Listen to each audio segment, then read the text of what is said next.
Como está? It's the one man army J Pro. What's going on, man? I'm back. So today we're gonna talk about filming. We're gonna talk about Black Hollywood. This is my favorite subject.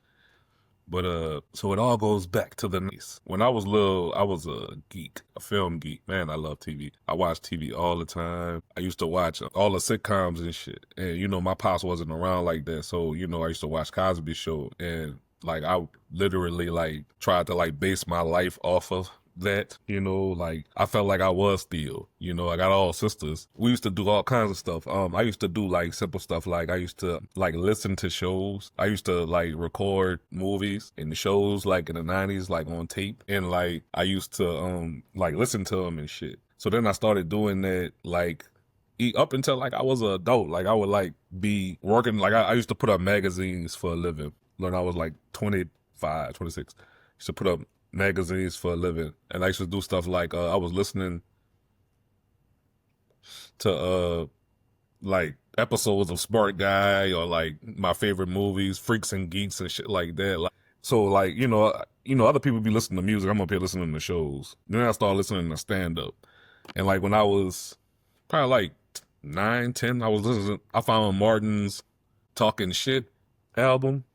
Changed my life. Like I fell in love with that shit, man. Like, and that's when stand up got shoved in to my repertoire. I didn't have like a lot of like people my age in my family on my mom's side. So like I had like older cousins or like 10 plus years older than me. So my introduction to music and film was through their lenses, through their eyes, so I'm like young as hell listening to Martin CD, listening to Richard Pryor, Eddie Griffin, just to name a few. So like me and my sister Christina, we used to like make skits, and we used to like, take a book, like one of our little kids' books we had when we was, at the house, and we would like record, like re-record, like dub it. I guess they call it dubbing now. And we used to dub, and, like make fun, say like little stupid stuff on it like that.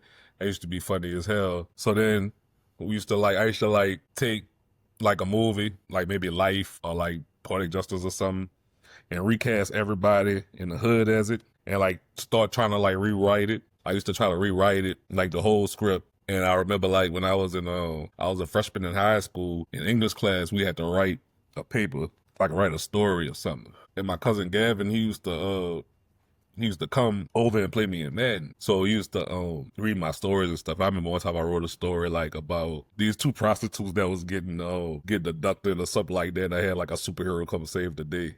And my cousin was like, "Man, you really wrote a paper about two hookers getting saved by a superhero?" And I guess it didn't dawn on him. I said, "Yeah, you're right." I mean, I still turned it in.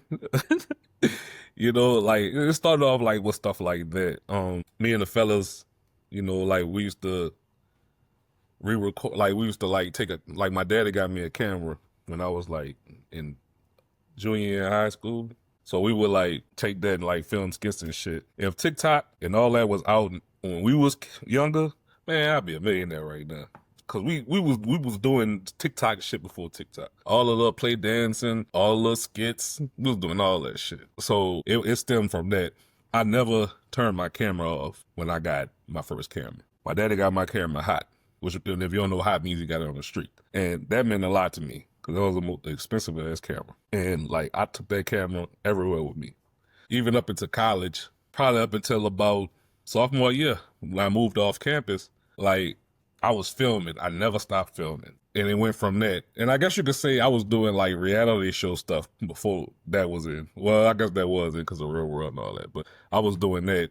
Just a day in the life of me, But I never was on camera. I always was too scared to be on camera. Like that just wasn't like, I just didn't like it.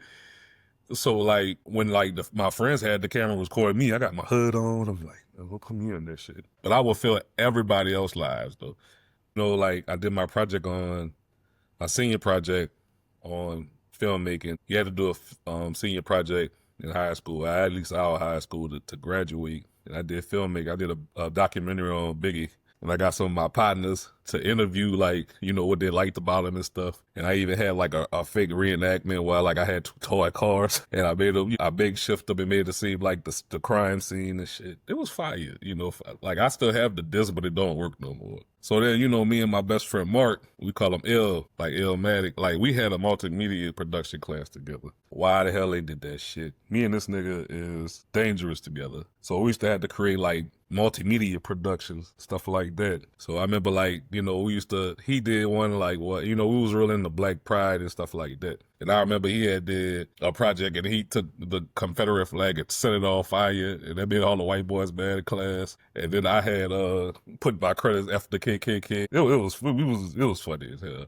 So then we start taking it a step further because the teacher let us take the cameras and all that and go walk. So I remember the first project I ever made was called a Whack Ass Black Dude competition. It was like who I thought at the time was the wackest black dudes at school. And I did like a whole presentation about it and shit. Well, them niggas was mad when they found out. But what I did was I used to lie and say, yeah, man, this we taking pictures for the yearbook. And I was wondering, you know, if, you know, you want to take a picture. He was like, yeah, sure. You niggas posing this shit.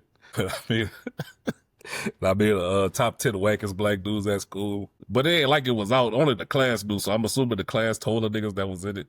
Some of the niggas came at me. You know what I'm saying? It was funny. And like I said, that's all building into what I am now.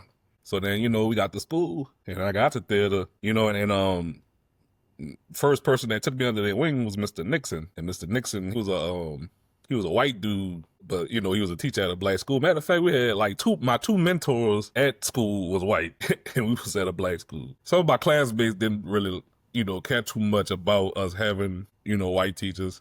But I guess because I came from my school, it didn't bother me as much. You know what I'm saying? So, you know, I'm just trying to get an education, you know? So, like, I guess it didn't bother me as much. So I just took whatever, you know, he didn't give a fuck. Like, he had, you know, he used to come to school with them, I don't know if you remember them sketches that had the note back in the back.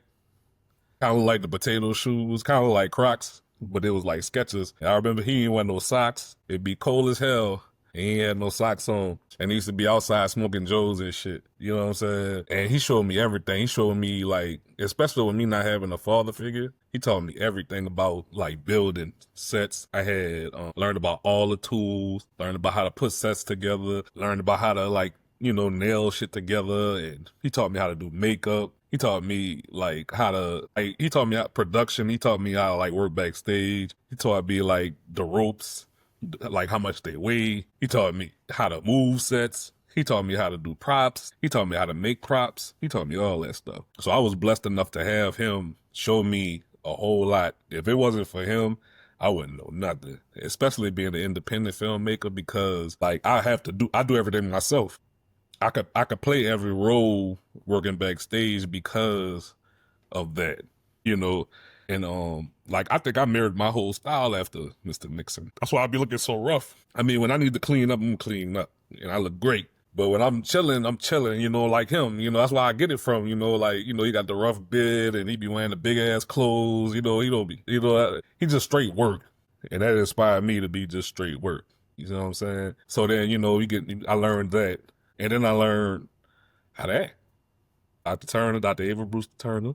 She was my acting teacher, and she was black. Thank God for those who was looking for that, you know. And like she didn't like the I'm trying to say this carefully. She didn't really care for the, I guess you could say, the Medea type plays, you know. But she was into like, you know, August Wilson plays like Fences and things of that sort. So I was able to get that straight black theater training thoroughly for drama, comedy, musicals, and things of that sort. I mean, I did her lights. I worked on lights for her play, Shaking a Mess Out of Misery. I worked backstage for plays. Like, she different. You know, she was real adamant on what she wanted. She had her own outside theater company, so she really, like, you know, knew her stuff. And then I had Dr. Hendricks. Dr. Hendricks was white. Dr. Hendricks from Brooklyn, New York. It's like my second mom. Like she knows theater too. Different style though. She had that Shakespearean training. Like thou shalt not step on another one's foot type stuff. I loved it. Like, you know, but I was confused. She showed me how to speak properly. When I got to college, like my voice was my accent was so strong because I had the New Orleans accent and I had the country accent, so I just plain couldn't talk. Like and she was like, "Oh, Jesse, we need to work on that." I'm like, "Man, what you mean, Dr. Andrews?" "Yeah, we have a lot to work on." It's like, okay. She took me out of her way, and so I was like a prototype. I had top training from this, hippie looking white dude. I got